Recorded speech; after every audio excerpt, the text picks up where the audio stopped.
Welcome into another episode of Talk Hard. Thank you guys for joining in once again. Mike Sheehan here along with GR Zuniga. GR, how you been? Been good, man. How you doing? I've been good. So this episode, who knows what we're doing. This episode, GR and I had a conversation on the phone a few days ago. We were talking about what we should discuss on this episode, and we had an idea, but that idea died down a little bit, and I think it can be revisited at another time. It'll pop back up, and when it does, we'll deal with it. But in the meantime, we were talking on the phone the other day about actually we texted, right? That's how it always starts. Yeah, it always starts with a text. And so we started off, we texted, and I said, hey, what about this for the next episode? And GR responded with, let's talk about Web3.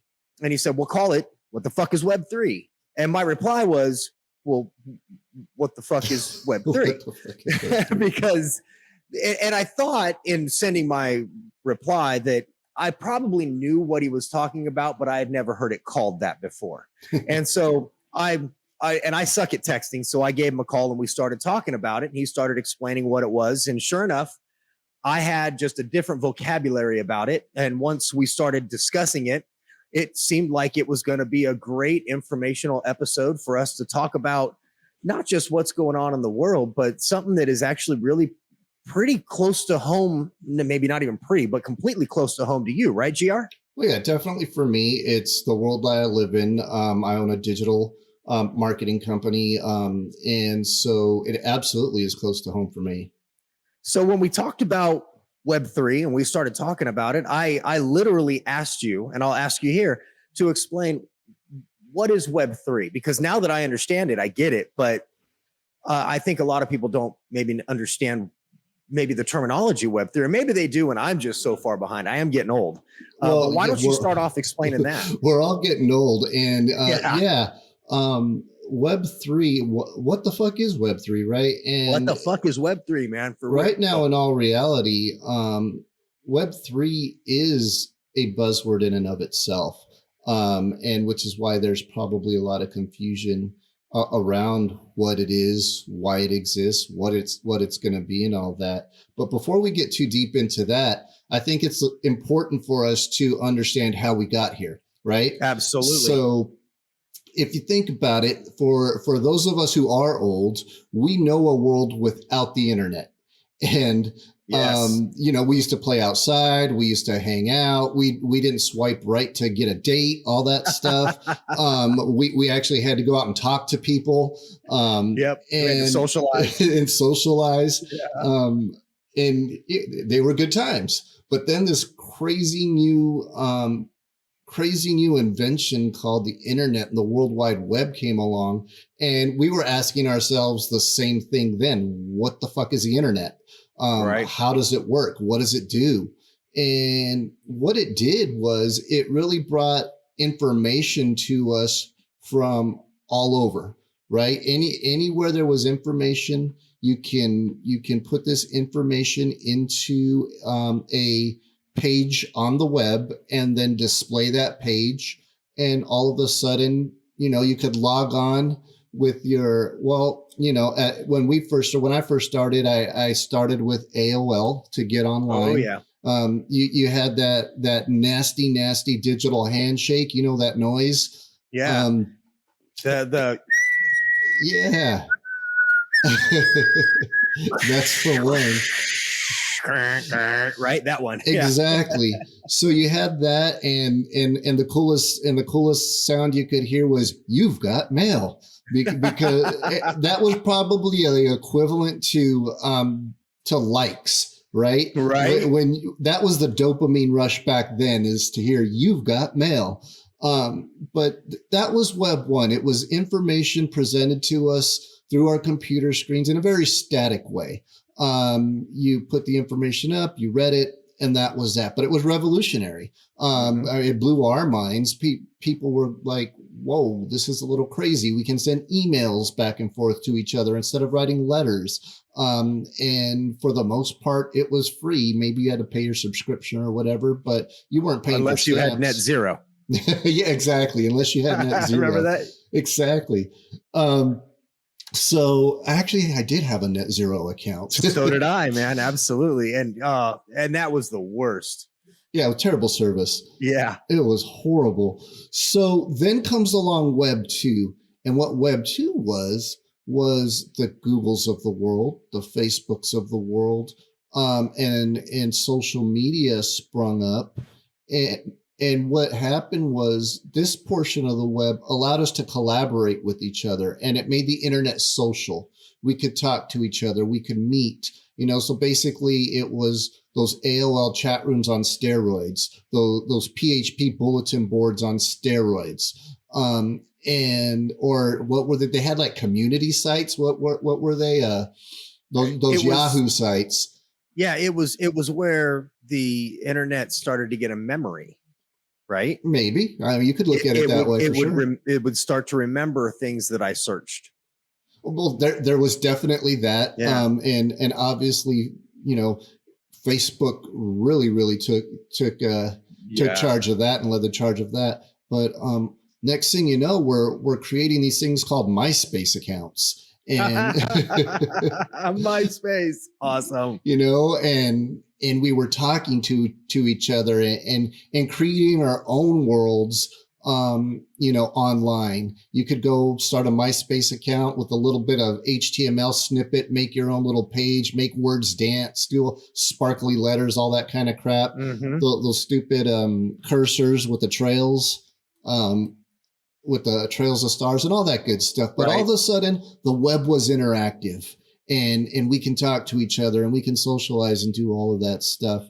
Well, Web 3 is an idea of the new iteration of the World Wide Web, right? So we had Web 1, which was static. We had Web 2, which was social. And now we have Web 3, which incorporates a bunch of new concepts. Concepts that are words that are being thrown around that you may have heard, you may not have heard, but decentralization, blockchain technologies, token-based economics, and all of these different ideas are going to be incorporated in what we're calling Web 3. And blockchain, I don't know how much you know about blockchain. I know very little. I when we were talking on the phone, I let you know blockchain. I always associate it with just crypto. Right. Absolutely. And well, many people do. One of the reasons why is, first of all, blockchain was Web 3 was coined by one of the co-founders of Ethereum. So it's very easy for people to run with the notion that, okay, blockchain means crypto. Right. And because the economics of Web3 and the blockchain are run by tokens and cryptocurrency. Cryptocurrency is just a token. So those two terms are kind of interchangeable in a way. It's easy to get confused, right? Yeah. So what happens now is you have this idea of all these technologies emerging together for this new iteration of the internet. And what's some of the popular networks are, let's see, Solana, Ethereum, Polygon, OpenSea for NFTs. We'll get into that a little bit later. And those are all crypto, though, correct? Or types of crypto, aren't they? What makes it confusing? That's a great question, because what makes it confusing is not only they are types of crypto, but they're actually platforms that enable Web3 and Web3 technologies, right? Gotcha. So again, the token economics are built right into each of these platforms. And that's how come it gets so gray and muddy and like, what the hell? Like, is this or is this that? Like, what the hell's going on? Right. And I think there's a lot of people like me who hear Ethereum, Solana, Helium, and all we think is all I think is crypto, and I don't make the connection. I don't take that step. No, absolutely. And it's interesting because I actually, like I said, I live and play in this world, right? However, I have a partner, and he has a very, very like crazy reaction every time he gets triggered every time he hears the word crypto. Really? And the interesting thing is that he comes from the trading world. Okay. So to me, I thought it would be a natural transition for him. To him, it's like, oh no, that's bullshit. Like that. What is it about it that triggers him? It's just, he doesn't believe in it. He thinks it's a scam, or I'm not necessarily thinks it's a scam. I think he perhaps, I don't know, to be honest. We've had some chats about it, but in reality, that side of the house, I tend to play more in that pool while he plays in the other pool of the marketing side, just because he just has that reaction to it. It's like nails on the chalkboard, dude. Yeah, and I wonder if that's partially because he comes from the trading world, which is, quote, centralized. Perhaps, who knows? Yeah, interesting. That's weird. And so, how about that? Web3 certainly has just become a catch-all term, right? But at its core, Web3, it uses the blockchain. The blockchain's like the operating system, if you will. Mm-hmm. Okay. And then to your point, we have cryptocurrencies, and then something called NFTs that basically give power back to the users in the form of ownership, right? An NFT is ownership, kind of like a certificate of authenticity when you perhaps buy a piece of art or, a luxury item, something like that. That's what non-fungible token is. It's really kind of ownership, digital ownership in Web3. And all of these things tend to kind of segue into the term decentralization, because it takes back power from the large tech companies, from the Facebooks and the Amazons of the world, who are the ones that are the gatekeepers of all of your content. They're the gatekeepers of all of your data, and they're the ones in power.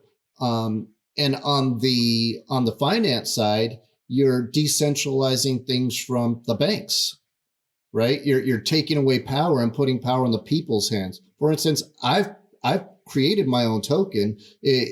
My token doesn't have any value right now, but if I'm still waiting for mine. Yeah, you are, right, huh? Waiting for my share. You'll definitely get it.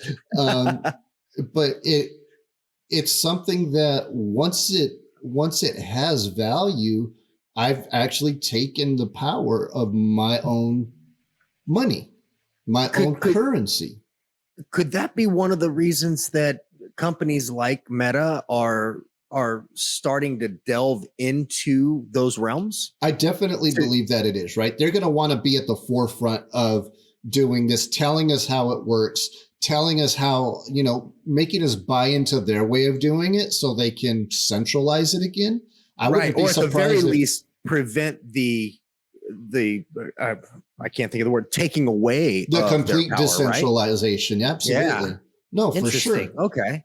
Exactly. So as these, technologies grow more and more sophisticated and they give us power back, all of a sudden, it's like, if you think about it, you could start your own little community around an idea. There's actually already a way to govern and manage that community in the digital world. Those are called DAOs, decentralized autonomous organizations. Think of it as an LLC or a corporation, right? Where you get a group of people, and what happens is, well, let's take a little step backwards, because DAOs also run on the blockchain. Let's talk about the blockchain a little bit. Yeah, the blockchain really confuses me a little bit. Okay. And really because, and I got to be honest. So personally, I don't we say blockchain, I use it in conversation, but man, I don't fully understand what it means. Right, I know that my crypto is built on a blockchain. I know that crypto is a digital coin that has value. I get that part. But when you back it up to the blockchain, dude, I got to be honest, I'm totally lost. Right on. I get it. I don't understand what a blockchain is. You said it's the operating system, and I get it from that point of view. And that means, and you had said in a conversation prior to this that like crypto would be the app that's part of that, and that makes a little bit of sense. But still, blockchain throws me off. Sure, I got to be honest. No, I get it. So blockchain in its essence is really just an open-ended digital ledger, right? So, and I shouldn't have said open-ended, maybe more a transparent digital ledger, right? So, when you remember back in the day, you may or you may not, you could have your checkbook, right? And it had a little ledger in the back, and you could write in all of your transactions. And it's very similar to that, only it's digital. So every time, let's say I go onto the internet and Web3 and I purchase something with my crypto, that transaction goes onto this ledger. And then much like peer-to-peer, there isn't one server handling all of the computing. It is a bunch of different computers all over the world handling the computing, right? Okay. This is why you may or you may not have heard a lot of people get up in arms. Well, it's bad for the environment. The blockchain is terrible for the environment because it uses a lot of computing power, which uses a lot of electricity. And so the carbon footprint may not be great. And it's true. I mean, there's no doubt about it that it does use a ton of electricity, and the carbon footprint is bad for the environment. However, like right now, Ethereum is actually transitioning into Ethereum 2, which now that they've created it, seen what they can do better with it, taking it to version 2, and version 2 is less consumption. So, but back to the blockchain. Let me, I have a quick question about that. Go for it. Ethereum 1 to Ethereum 2, when you say Ethereum, honestly, I think crypto. I think it's a coin. Right.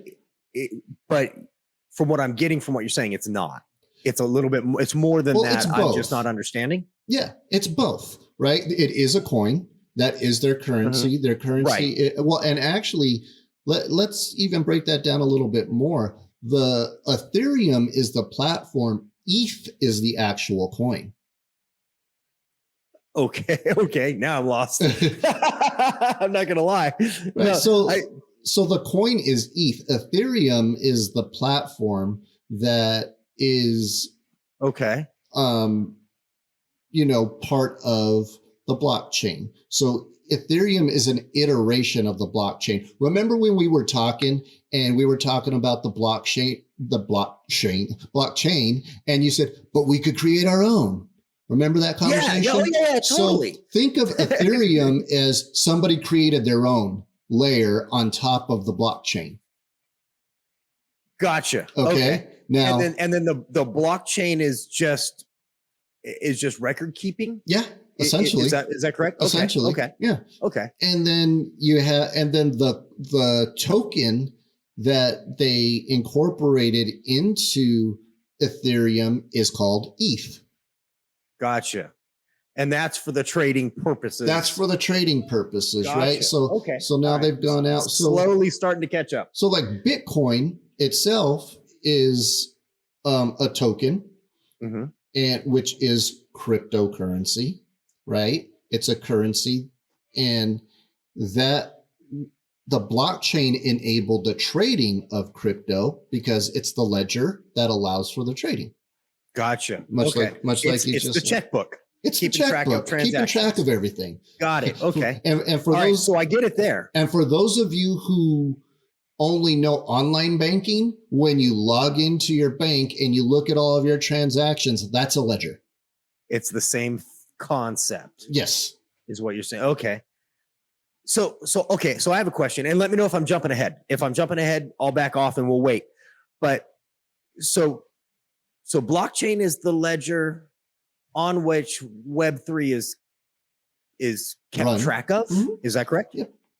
So where is, and like I said, maybe I'm jumping ahead, and if I am, then we'll wait and we'll back off.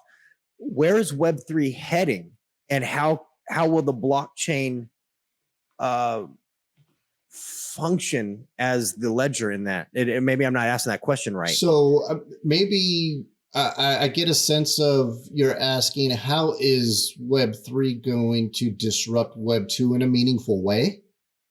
Well, so there's a question too, for sure. But when it comes to the blockchain as a ledger for crypto, I get that. Or how? Or maybe go ahead.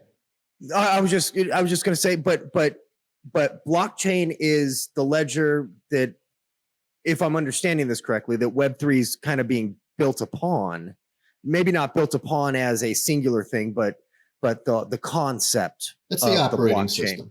And so what else can come of that? I guess is my question. All right. So let me take it this way. Are you saying what cool things are you going to be able to do on Web3? Fucking yeah, that's what I'm asking. Jesus Christ. Thank you for clear. That's exactly what I'm asking. Yeah. What will Web3 allow us to do? And my question is with relation to the blockchain. Yeah. Like, how does the blockchain? How is it going to be worthwhile for you? Right. Everybody wants to know what's in it for me. And so that's absolutely. That's a great question. Thank you for translating. No. So what's in it for us? The huge thing, the way it's going to affect our everyday lives is mostly, again, decentralization. So it's going to get rid of the middlemen in a lot of things. Anywhere where you have a middleman, it's going to affect them. The easiest illustration I can give is escrow. So when you go to buy a house, you buy the house and you go through a process called escrow, where the process is that the escrow company opens up this order and is looking at it and says, okay, Mike wants to buy a home. This is the home. We're going to ask this group of people called title company to make sure that there are no issues on the title of the home, so that when he takes it over, somebody can't come and say, nope, this is my property. This is my home. So you go through that. And then escrow also goes through the process of checking with the lender to make sure that the lender's okay to give you the money, and you can borrow it and you're worthy of borrowing the money. And all of these things are going on behind the scenes before they give you a thumbs up and say, here's your keys. Right? Right. So am I off base in saying that escrow is the centralization? Yes. That literally it's part of it. It's a big part of that process, right? And not to throw things off. No, you're good. You're good. In my head. Okay. No, that makes a lot of sense. All right. So what happens now is with Web3 and the blockchain, we are going to be able to store those records on the blockchain, access them in seconds with the full trust that it is what it is. And the reason why is once you put it on a record on the blockchain, it's immutable. It cannot be changed. Okay. So once that's there, what's going to happen is we're going to be able to draw up something called a smart contract. It's a fancy word of saying a bunch of code. And we're going to write in this code, and it's going to be a little mini program. We're going to write it all in, and then we're going to execute it. And then when we execute that smart contract, the smart contract in a matter of seconds is going to go to the blockchain and say, any problems with the home? Nope. Funds are there? Yep. Here you go, Mike. All in a matter of seconds. So Okay, so that will eliminate the need for escrow. The blockchain will kind of act as that. Yep. That check and balance. Exactly. So anywhere where there's a middleman, gotcha. It's going. So that's going to be huge, because now you're going to have a whole bunch of companies and organizations that have been tried and true for hundreds of years, what we're used to. And it's going to do away with them. Much like people were scared when computers came to, when people were looking at computers coming into office buildings in the late 70s, and they're like, oh shit, we're all going to lose our jobs. It's kind of that kind of a transition. I don't necessarily think we're all going to lose our jobs. We're just going to have to do them in different ways. I still wonder what implications might come of that, though, because there's a take escrow. If we're talking escrow, that's an entire industry that blockchain can kind of eliminate, do the job of, right? Sure. So what I would do, if I'm kind of a scary thing. It is, absolutely. If I'm an escrow company, which I'm sure they've already done, or if I'm a title company, you still need expertise, right? True. Yeah. And so what I would do is I become the company that writes those smart contracts the way they need to be written and sell those. Gotcha. Right. I mean, that's how I would do it if I'm one of them. And so instead of going to Fidelity National Title, no plug, just that's what I know because I worked there for years. Right. But if I'm Fidelity National Title, I'm finding a way to issue smart contract made, a title contract made easy. Right. And whether it's or maybe coming to, I'm sorry, I didn't mean to interrupt, or maybe coming to an agreement with some of the lenders that use you regularly, where they agree to continue to use you as long as possible. Yeah, you're getting that's outside of that box. Yeah, I know, but we're definitely going to have to get creative in how we insert our ways into this, because I mean the writing's on the wall that things are going to change, right? And and anytime there's been anything good that is going to allow people to advance, progress, make money, build businesses on top of, nothing's ever stopped that before. True. And don't get me wrong. As a matter of fact, today, I believe I saw an article where President Biden had actually introduced publicly the framework for what was it? It was the framework for actually oh shit, I forgot what the heck it was. Let me look it up real quick. All right. Because basically to legislate crypto. Oh, and they've been trying to do that. They've been trying to get a hold of that somehow. Yeah. Yeah. Because crypto really has kind of thrown a wrinkle into things like buying houses. When you go to buy a house, they want to have that. They want to have that transaction history. They want to have that ledger, but they don't understand the blockchain concept. Correct. And so that has gotten in the way. So I know they've been trying to do that for a while. Right. And a few months back, President Biden using executive power again. Everybody but him is using executive power. Let's be real honest. No. Nobody else can except for him. He's the one. He's the one waving the pen around. He's the puppet on the strings. But what it comes down to is, governments aren't going to let go of this easily. Right. There's no way in the world that the United States, China, Russia are happy about this at all. Yeah. And because think about it, when you can create when you can bring people together who have like-minded values, who have like-minded ideas, or want the freedom to come up with new ideas whenever they want and make them happen, then you're giving that power to the people, much the same way that America was started, right? Yeah. So could you imagine, America 2.0 getting outdone by the original idea, right? And the original experiment. we're moving to America 3.0. Exactly. Is what we're doing. And it's somewhere in this thing called the metaverse.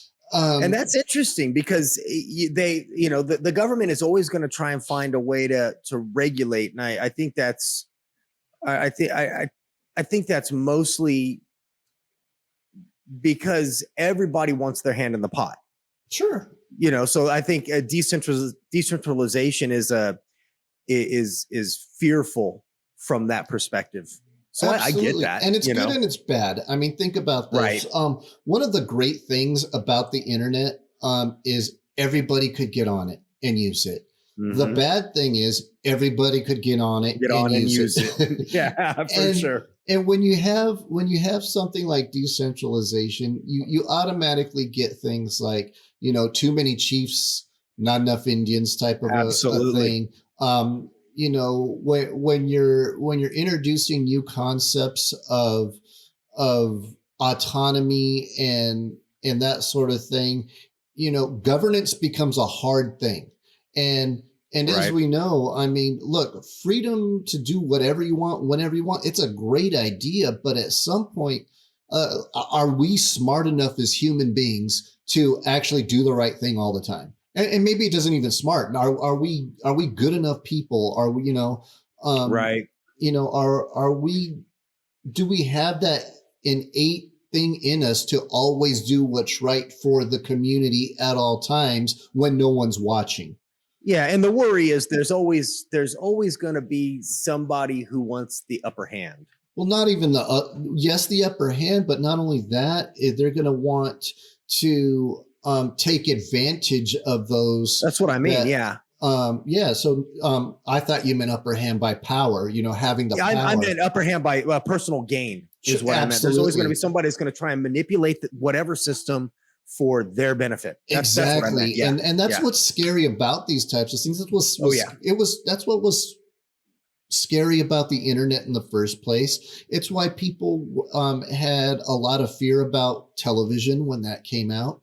And so these new technologies aren't really so much a change or something dramatically new as far as progress. We've always progressed this way. It's just for us, like in this conversation, trying to wrap our head around it and make sense of it. That's the first step, which is why I really wanted to do this show in the first place, is to kind of help people start to make sense of it and start to ask questions and get comfortable with it, because Lord knows that once we were comfortable with the internet, we ran with that thing, right? Yeah. Once people remember with television, the government got a hold of it. They always will. The FAA, the SEC, they got a hold of that, and they've been trying to get a hold of the internet for the longest time in the same manner, haven't they? Well, I don't think they've tried. I think they've succeeded. Because what happened especially in the Web 2 era is you had corporations that were able to take advantage of the technology, build themselves up and become, the big titans of industry of our time. And all the government had to do was make sure that they got their mitts into those companies, which they have. Yeah, for sure. Right. Yeah. That's a good point. So, as we move forward into these new worlds, and it's really just the tip of the iceberg, because we're going to be able to build our own worlds. It's something I've actually started to do. Wow. We've started working on a metaverse cafe, and it's just a place where people are going to be creatives are going to be able to come and exchange ideas and work on projects together and things like that. We're going to, we created our own token, which is called Polaris. And see, I'm the type who loves this new stuff and wants to do good with it. So the reason why my token was called Polaris is you always need that North Star in your life, right? That one thing to look to. So that's kind of where I came up with the idea to use Polaris as our coin. And we're going to be using this cafe to start exchanging ideas with creatives. For me, hopefully that turns into finding talented people to help, me in my business, or even just grow them and help them own their own business and things like that. And we're going to be able to do, come together in a cool place and exchange ideas from all over the world, right? People are going to be able to come to this space. Some of the fun ideas that we have are we're going to create NFTs and use that artwork and decorate our cafe with it, which will be purchasable. You'll be able to purchase that NFT off the wall with our Polaris coin. So then will the cafe be is that a virtual reality thing that we're talking about? Virtual reality type of a thing where we're going to build out a cafe and you'll be able to visit in the virtual world. I'm also looking right now, and if there are any coffee companies out there that are hearing this that do private label coffee, I'm going to make, because look, the trick with the metaverse is what's going to make it very interesting. And I think the people that are going to succeed in that are the ones that be able to create experiences, not only in the metaverse, but in real life as well, being able to tie it back to real life. So some of the things that young creatives care about are they run on a few things. They run on caffeine, ideas, music, and pizza. Interestingly enough, they run on all of these things, right? These young creatives. So what I'm looking to do is private label some coffee that while you're in this metaverse cafe, you can actually make a purchase of some private label Create Forever coffee and have it delivered to your house. Okay. And so not to drift away from the private label coffee and Create Forever, but is that like a company like Starbucks that's glomming onto this? Is that what they're doing? So Starbucks how does a company like that or like McDonald's benefit from the metaverse? Starbucks just this week opened up a metaverse initiative, and I don't know a whole lot about it. I'm not going to lie, but okay. Inside of it is a rewards program, right? So, oh, I get it. Yeah. Okay, so they can offer rewards there that are then good in real life. Exactly. I see. Okay, so as soon as you said that, it made perfect sense. So exactly. Any existing company can do that. You come here, you do these things, and then you can get these rewards that are then good. And the way you purchase that, that reward, the ownership comes from that non-fungible token, that NFT. So you go in and you purchase that NFT, and that NFT gives you certain utility, right? So what that means is you can take that NFT, and that NFT is coded with a smart contract. And the smart contract says this particular NFT that you purchased perhaps gives you the ability to come in and get one free venti coffee a week. Gotcha. The cool thing then becomes that once you have that NFT and you own it, and let's say you own that NFT with Starbucks, and you become you're already this crazy coffee connoisseur. And as you go through life, your doctor tells you, you know what, you got to knock out the coffee for some reason, whatever it is. If a doctor ever told me that, I'd probably flip them off and kick them in the nuts. But if for some reason they either outgrow coffee drinking, or doctor tells them, the consumer can sell that NFT and get their money back on that purchase and sell it to anybody. It doesn't have to be sold back to. And then the cool thing is in that original smart contract, Starbucks can have it coded in that smart contract that every time that NFT sells, Starbucks is also going to get a portion of that revenue from the sale. Oh, wow. So they can sell, they're basically selling the right to whatever they've purchased to somebody else. Exactly. And then, okay. Yeah. So how do I make an NFT?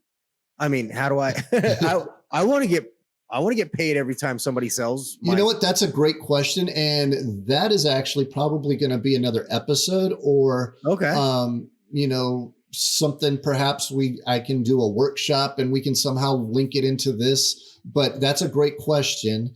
And something that it's good. Let's mark this question and this time and this date, because I would imagine that in 3 to 5 years, we're going to look back and laugh and say, remember when we didn't know how the hell to make an NFT, when it's going to be something that's going to be ubiquitous, right? Maybe you will. I'll be just figuring out what the blockchain is, but whatever. That's hilarious. Let's be honest.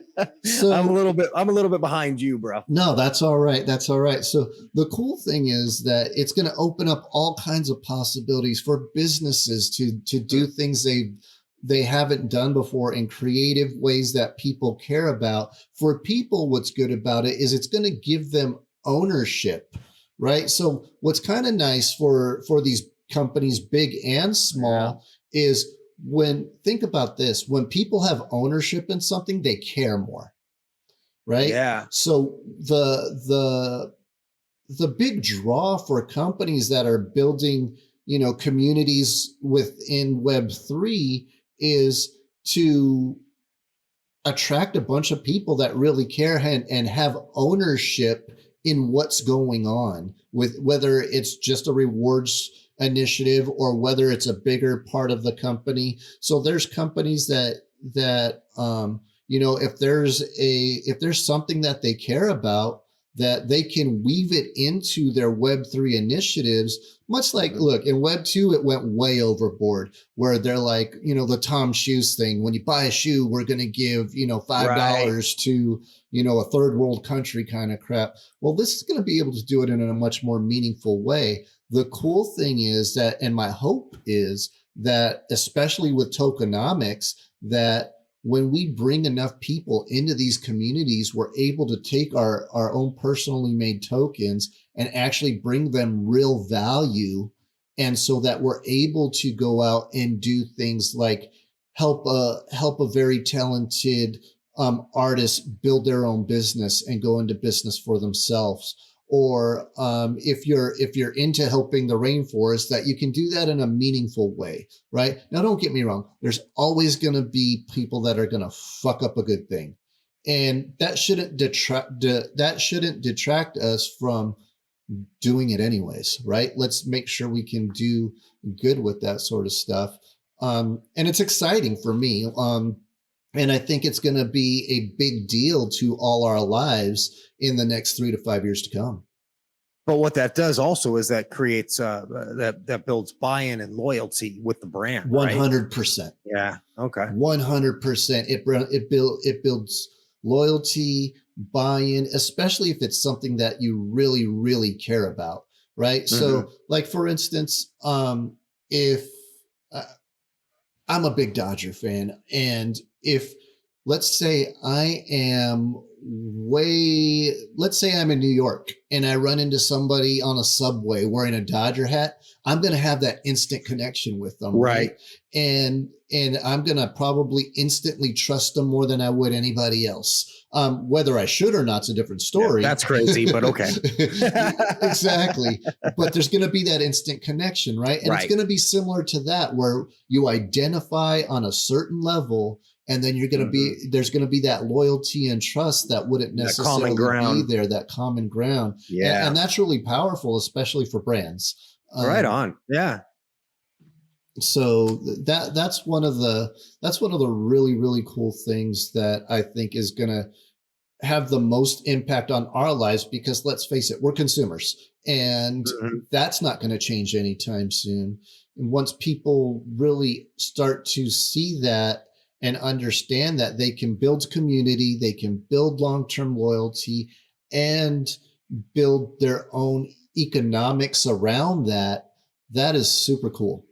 And at the end of the day, if we can take more power back and not have to jump through all these hoops to level our own lives up, to me, that's super interesting, right? If you don't have to go to a centralized bank that has so many rules and regulations and ways that you can't get to funds, if we can find an alternative in a way that is done smart, done legally, done above board.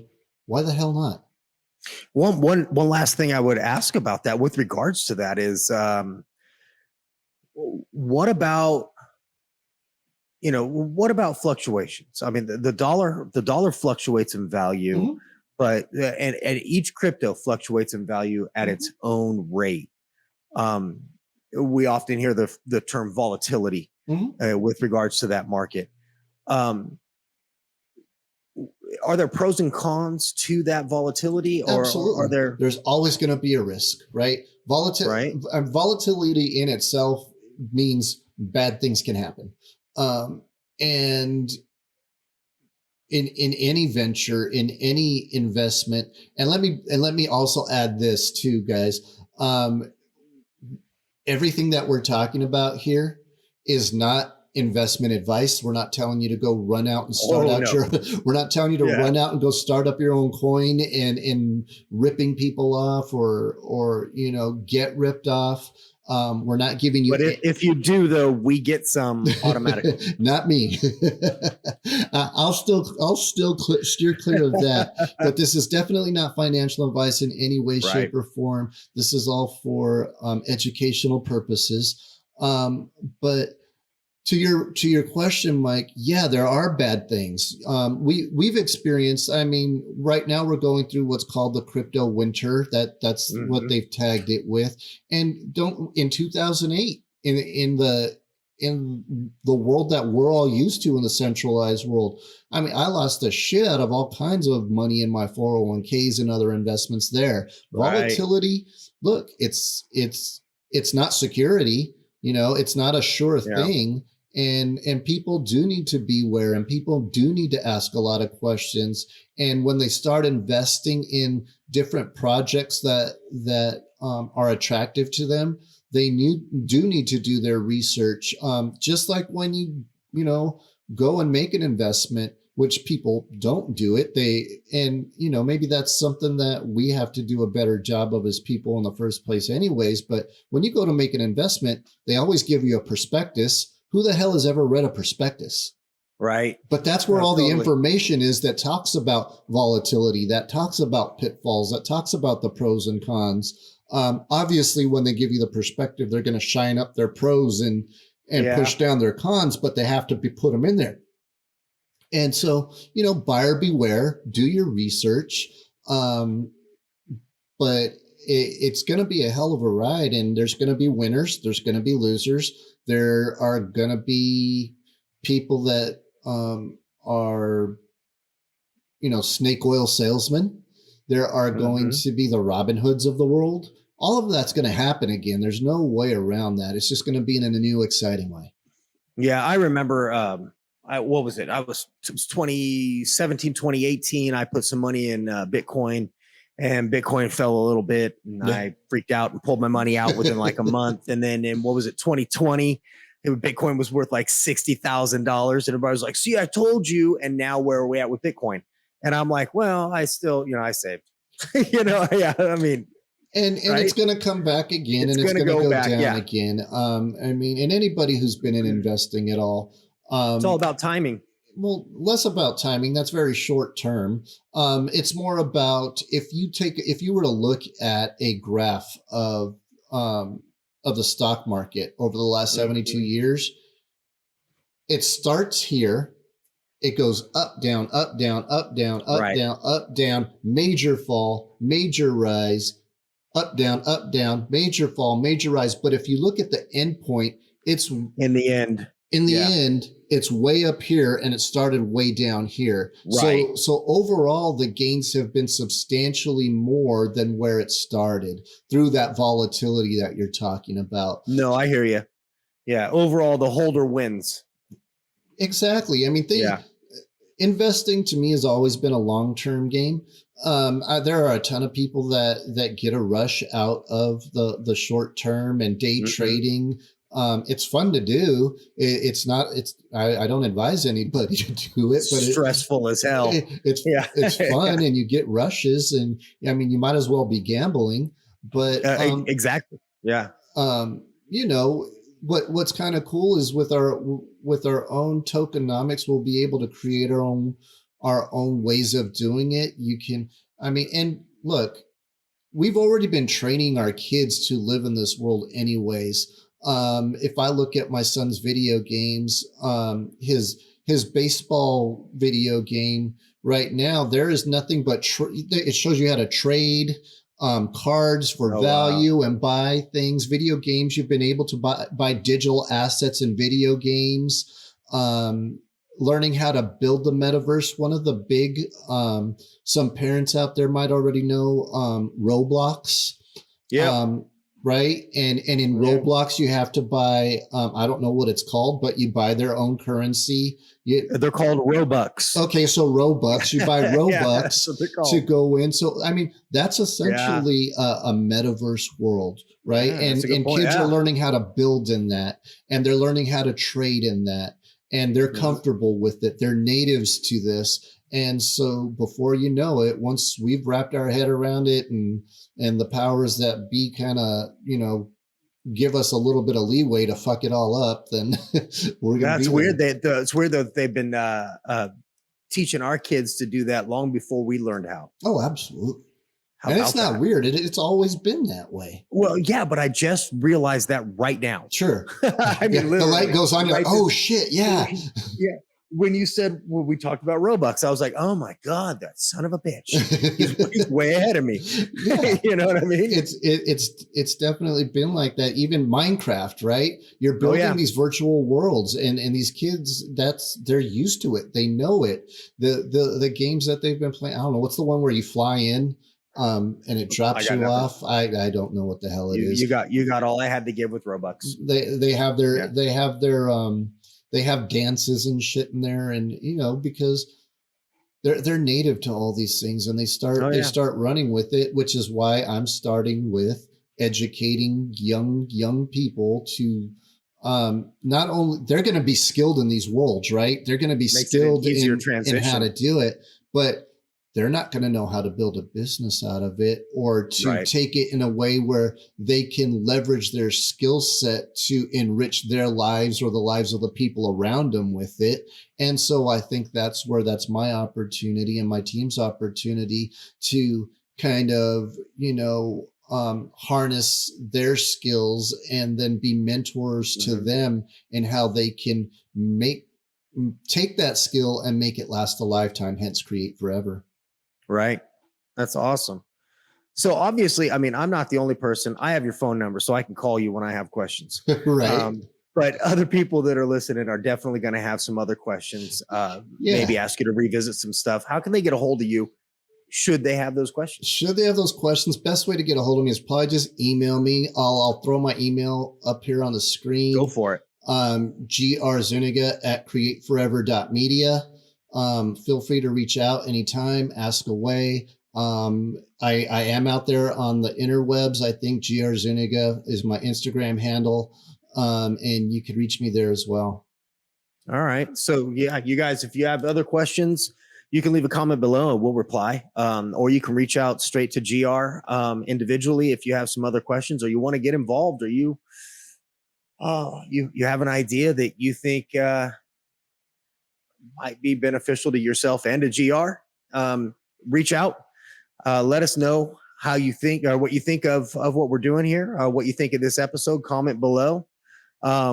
If you get an opportunity, not even if you get an opportunity, if you haven't yet, make sure that you guys click that subscribe button, hit the notification bell, and do it. Make sure you hit like on this so that we know that we're doing a good job.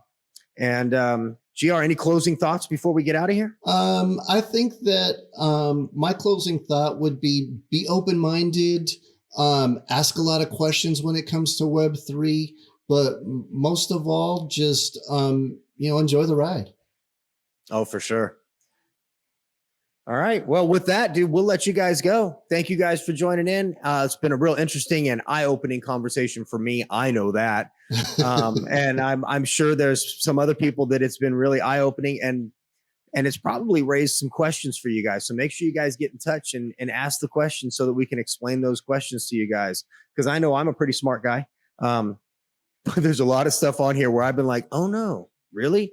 Holy hell. So, and if I'm like that, I know there's a bunch of people that are at that level or maybe even below.